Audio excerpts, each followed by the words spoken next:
الحمد لله والثناء لله والصلاة والسلام على رسول الله وعلى آله وأصحابه الكرام وبعد waxaynu halkan kaga hadlaynaa khasaa'is wa fadaa'il liyawm aljumca maalinkan jumcaha la yiraahdo ee aynu fadhino salaadiisa fadliga iyo dheeraadka uu leeyahay waxa kalifaya inaynu ka hadalno marka hore cibaadadaad waqtiga u fadhida cilmigeeda inaad heshaa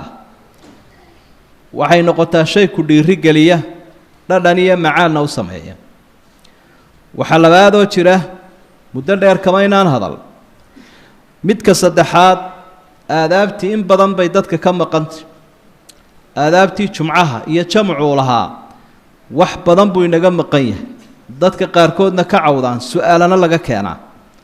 waxa afraad oo keenaya in laga hadlo dad badan baa jumcada u qaatay in la iskaba dayn karaba ama guriga lagu tukan karo siiba dadka shaqooyinka ku jira iyo dadka dabadaha jooga marka waxaynu halkan arki doonaa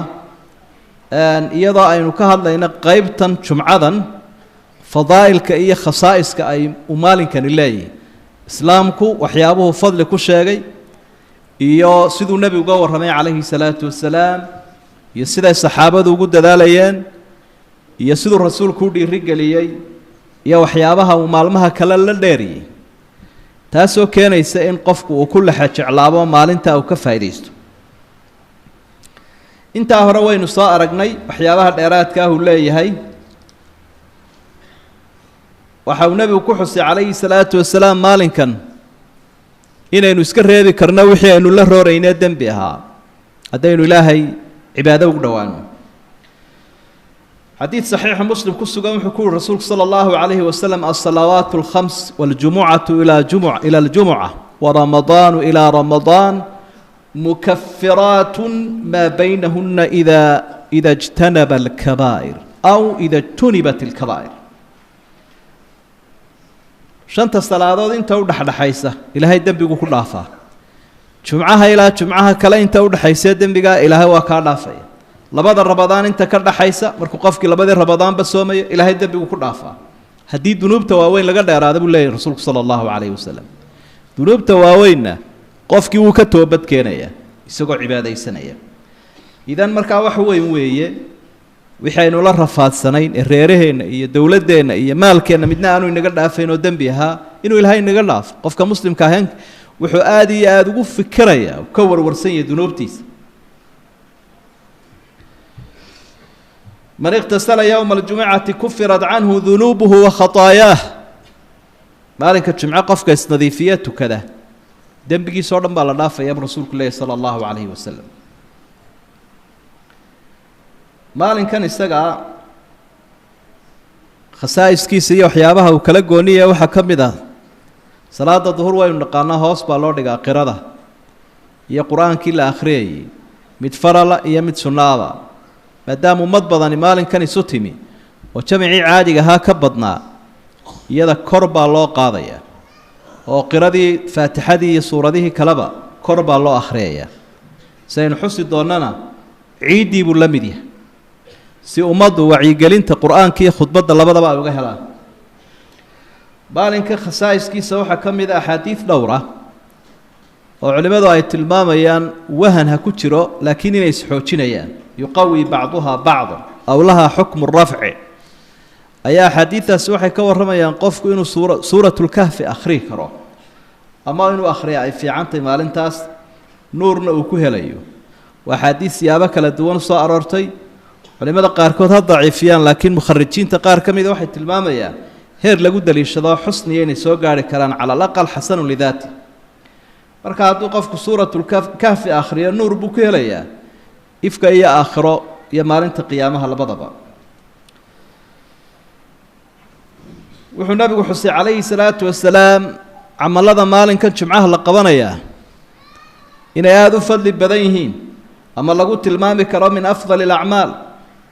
hadiidkii saxiix ahaa uu warinaya abi saciid al-khudri nabigu maqla calayhi salaatu wasalaam rasuulku waxa uu khamsun man amilahunna fii yowmin katabahu allahu min ahli ljanna qofka 5 arrimood sameeya maalin ilaahay wuxuu ku qoraa ahlu jannaha liiskooda man saama ramadaana yowma aljumca qofka sooma maalinka jumce man saama yowma aljumca man saama yowma aljumca ee aan la eeganaynin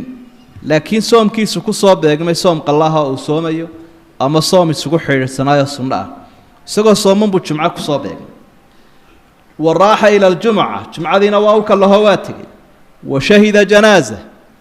jinaasadii qofka muslimkaana uu xaadiro ergadaasuu ka qayb galay oo walaalkiisii dhintay buu ku caawiyey inuu ilaahay uga ergeeyo waactaqa raqaba qoor addoon qof addoonana wuu xoreeyey wacaadahu mariidan maalinkaana wuxuu soo booqday qof buka jadwalka waa inay noogu jirtaa dadka buka inaynu soo booqanno waynu shaqo tagnaa une camalada aakhire iyo shaqo tagga aakhire ayay ku jirtaa taasina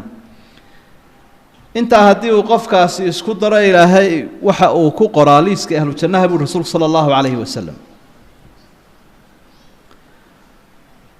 waxaa ahar marfuuca ka soo arooro saxiixa kacbo bnu maalik inuu mar hadduu dee saxaabi wuxuu iska odhan kara maaha nebigunbuu ka maqlee sadaqada maalinkan uu bixinayo qofku sadaqooyinka kale way ka fadli badantay sida sadaqada ramadaanba ay uga fadli badan tahay sadaqada bilaha kale la bixiyo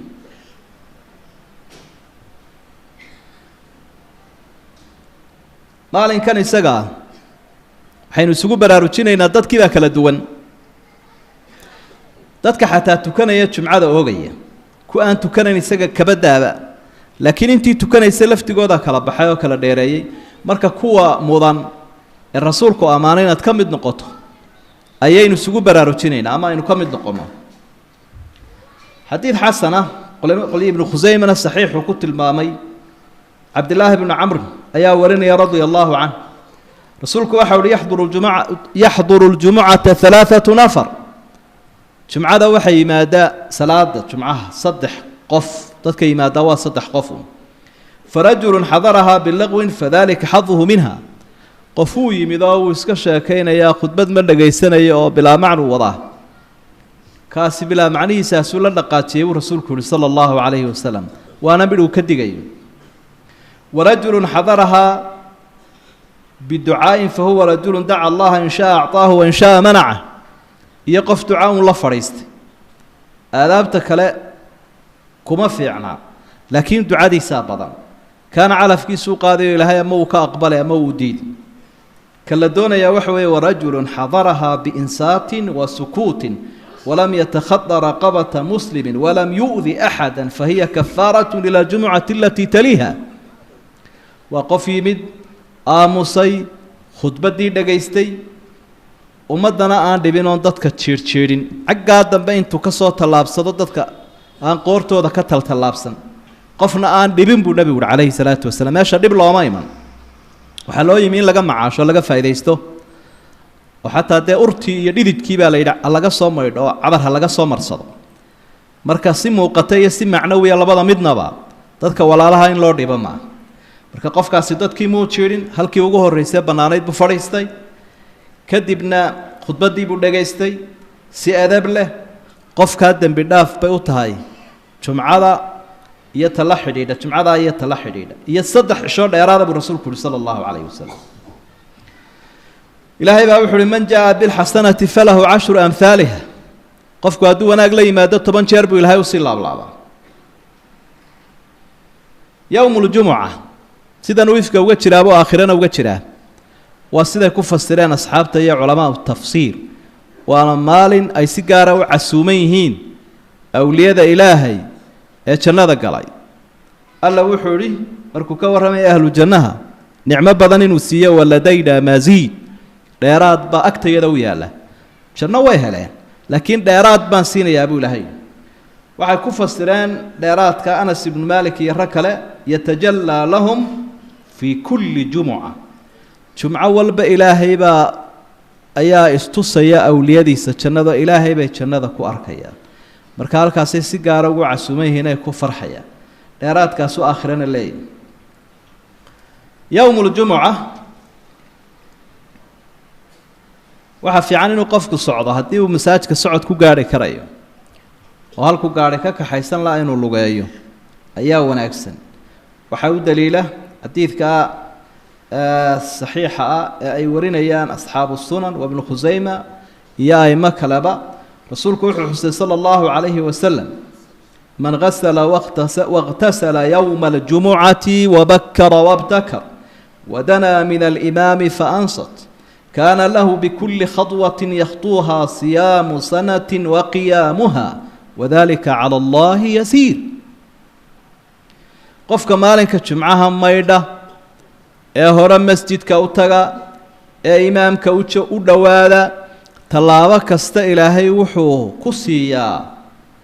صوم سنة صومك أنا أجري لجهل لها سنة تصوم لها قف هي عبادة هبينك وجودن لها سنة أجري كهل لها أنا وحودك ما يقف سنة دن مالنتينا صوم أنا هبينكينا عبادة وتاجنا أيو الأجرية وحبها يا بينها دقتاجي لكن رسولك وحول وذلك على الله يسير أرنتها إلهي وأفضل dadka la xajeclo xuna wax ku adkaadaane oo oranaya man inta yara socday in inta cibaadaystay baa isku ajriye ilaahay wuu siinayaa waxba kuma adkaadaan rabbi subhanahu wa ta'ala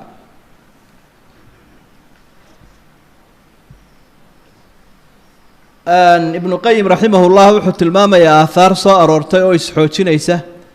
ayaa wuxuu leeyahay heer daliil lagu daliishado way gaari karaan anna jahannama tusjar ay tuhma kull yawm min ayam al-usbu' illa yawm al-jum'ah وذلك تشريفا لهذا اليوم العظيم في زاد المعاد ذكر كذا مالك جمعه مويان لحدا مالموده كله نارتا ولا شدا نارتا ولا هوريا او ولا شدا مالك جمعها الهي اسقو شرفيا وكذا يا شديداس عده dhimata iyadoo loo rajaynayo inay jannada hore ka gasho waa sidii loo xidhayay naaraha bisha ramadaan oo kale ciidi usbuuca ayuu noqday saadaradeed ciidi sanadku weegyahay maalinkani oo ciida sanadka waxa lagu farxaa ilaahayna lagu dhawaada salaad iyo qurbaan oo ciida ramadaanna waxa salaadiina waa la tukanaya sakaat fidrigiina waa la bixiyaa ciidan ciidul adhaana salaadiina waa la tukadaa neefkii udxiyadana waa la gowracaa jumcadiina saas oo kale salaadii waynu tukanaynaa laakiin rasuulku wuxuu tilmaamay sallallahu alayhi wasallam sadaqadii la bixinayo maalmaha kale waajibkiisa sunnaha ahay waxa u dhigma kalahaada uu qofku kalahayo jumcada uu hore ugu tagayo ee shaqooyinkiisa iyo hawlihiisa kale uu soo xidhayo taasa waxay u dhigantaa qurbaankii ciidaha la bixin jiray oo kale waxa taa cadeynaya xadiidka saxiixaynka ku sugan wuxuu nabigu xusay calayhi salaatu wasalaam dadka jumcada tegaya u kala horeynaya xaaladoodu sayt marka qofka saacada hore taga wuxuu ka dhigaya inuu neef geela ilaahay ugu dhawaado gowracay oo kale neef geelo la gowraco sadaqada ajrigii laga heli lahaa buu helaya ka ku xigaana neef la ka ku xigaana wan shili soo geesale ka ku xigaana digaaga ka ku xigaana xabad beeda وشن ساعدود ساعدود هذه شرط الدنيا إسكوما بيجمان أو ولا كلا ساعد الدوية ساعدنا لحدا كدقيقنا ما هو دبري قال ما هيني يوحوي وقت جا مرك واجو بريء إلى وقت جا خطيبك أفولا يو منبرك أنت كهر رئيس شن قيبات أي وقت جو قيب سي ضدك إيمانا يا أنا شن تعصي أي كسوة كلا بيجين وحر النبي وحسن عليه الصلاة والسلام فإذا خرج الإمام حضرت الملائكة يستمعون الذكر مركو إمامكو إمادو منبرك أو فوله ملائكتي ددك اللي استيني كلا قرية ترتمياشا كتاب كودا يلابانا يانو يقول خطبة دي سنة بل قارمينو نمادنا ينو إن بدنا ددك كمي دوا وحيابان خطبة دو براروتشين ينو كلفين شمعها هي أحكام تيري آلاب تيري كهذا الله dad badani waxay ku soo beegmaan waqti aan xabad baadiina jirin waqtigii liiska bal laabay goormaad ku qormaysaa tartamayaasha markaa waxa laga yaabaa dad badan inay yiraahdaan wali khudbadii lama bilaabin meheradiisa wuxuu xidhayaa markay malaa'igtu laabeenba wixii ay qorayeen ee aan xabad beer iyo xabadigaagii toona jirin ha noqonin qof calaf laawa cuudka waa la iska heli saacad laba saacadood ka soo horeey si aad tartamayaashan mid unaad ugu darmato waxa kale runtii xusud badan xusuustan waxa uu nabigu ugu dhiirigelinay calayhi salaatu wasalaam dadka inay dadku la yimaadaan caawan la taaban karo وفي ذلك فليتنافس المتنافسون خير كهو ترتمان بولاي دتك ترتميا waxa tartamayaana waa dadka marka waa sida loo soo kala horeysaa daraadeed ba qofkii habsamay la xagga dambe ha maro oo dadka ayuu jiirin hadaanu helin meel banaan oo kuwa hore ay dayaceen marka sijaayadaha la sii dhigayay alaabta la dhigayay iyagu tartamayaasha kuma jiraan ee waxa tartamaya waa dadka insa loo ogaadana waa wax sid mudan maalinka khasaa'iskiisa waxa kamida saa horada inuu soo xusnay waa maalin ilaahay uu u diyaariyay oo ugu deeqay ummadan ummadu dheeraadiye badan bay leedahay maadaam cimrigeedu yar yahay maadaam fadligeedu badan yahay ومالين أمضي هر الله صوبان دقا يهودي النصارى دو ليدي ويني أو أي ويدارتين أما أوغان بي ويدارتين ما علماء قاركوت سيف السير أيان ويساقيانون على فلا ويالبين نقدانو تشمعادي بي ديدينو ويدارتين مركاسي سبتي أحد كلا هقاقين مركا رسولك صلى الله عليه وسلم وكحسيا إن إلهي أمضان وكو باقي وحي أي كوا هركها اللعبين جمهور أهل السنة والجماعة وحا أي قبان سيدو ابن القيم رحمه الله في زاد المعاد كو رميو إن أرواح ضدك مؤمنين تو أي سور دواتو أو ضدك دنتي أرواح ينفه أي قبور تكسور دوادان في يوم الجمعة يدا مر والبالله يسود ديارين يني سورة قلت إن سورتي لافوفو أو كوا يفك تشوقي كوا آخر مرسى وضبحان يدا الله يسكسور دويني فيعرفون زوارهم ومن يمر بهم ويسلم عليهم ويلقاهم في ذلك اليوم أكثر وذلك اليوم أكثر من معرفتهم بهم في غيره من الأيام مركز سيدة مالمها كالدت كسوسي يارني أو قرنيا سلامة سكة بدن أي مالنتا أو قرنيا وأرواح ذو أي قبور توصى حاضر إيسا مالن كان يسقى خصائص كيسا كساد رادة كل هدي أرواح ذو أي قبور تكسى حاضر إيسا كسور دوانيان waxa haboon siyaarada aqaaribta iyo inuu qofku xabaashi soo booqan karo maalmahaas oo soo ducayn karo iyaguna aad bay u sii garanayaan dadka soo booqanaya si ka badan sidii maalmaha kale ay u garanayeen maalinka khasaa'iskiisa waxa kamid ah inuu sabab u noqon karo xusnul khaatima inuu ilaahay khaatimada u hagaajiyo qofka ku beegma geeridiisu ay ku beeganto qofku isuma haya arintan laakiin waa waafajin ilaahay nibaa loo sheegay khaatimada waa waqtigan ku wada buuri wuxuu ku wadaya ma isaga isu haya qofku hortu dhimanaya isuma hayo ilaahay baa u haya subxaanahu wa tacaala marka min fadli illaahi hadduu qofku ku beegmo inuu jumcada dhinto waxaa loo rajaynayaa khaatimo wanaagsan iyo cadaabulqabriga inuu ilaahay ka nabadgeliyo qof muumin ahoo khayr la hadduu حديث صحيح النبي عليه الصلاة والسلام حكول ما من مسلم يموت يوم الجمعة أو ليلة الجمعة إلا وقاه الله فتنة القبر قفك انت مالك الجمعة قفك مسلم أبو نبي قال ماها قفك مسلم كاه انت مالك الجمعة ما هبينك الجمعة إلى هاي وحكبت بادية بلايا قبورتا كالعضائي عذاب القبر الدعاء عذاب القبر إلى هاي كنا بدقلينا كيدا بنا وحلور رجينا وكنا بدقله قصائص كيسا waxaa kamid ah in culimadu ku fasireen inuu yahay hada اليوم شاهد والعمل مشهود واتفق جمهور المفسرين على أن الشاهد هو يوم الجمعة يشهد على كل عامل بما عمل فيه إلهي وحده وشاهد ومشهود خلقي لبدا سنبو قيبسين مد مرخاتية هي مد لغو مرخاتية مركة جمعة هو مرخاتي عمل كي قفكنا وك مرخاتي كعيا كي مالك جمعته كذا كي لا يعابد يا كي كلا سيدو دولكو مرخاتي النقضة أيو وقتنا ومرخاتي كعيا مركا خصائص كأي فضائل كومالك الله هاي بايكواسي كمديهين يدا wax badan aynaan sheegin saadaradeed inaynu ka faa'iideysano oo fursada aynaan iska dayicin aad iyo aad bay u muhiim tahay yadaynu ogsoonahay saacatul ijaabi qiimaha badnaana inuu nabigu ku sheegay calayhi salaatu wasalaam waliba أحاديث يا علماء waxay u badan yihiin inay ku jirto waqti dadka qafladu ay ku badanta waa waqtiga gabalku sii dhacayo ee qoraxdu ay sii dhowdhowday ee maghribka loo diyaar garoobayo saacatul ijaabana waqtigaas ayaa loo rajooyay inuu ku beegay اللهم أرنا الحق حقا وارزقنا اتباعه وأرنا الباطل باطلا وارزقنا اجتنابه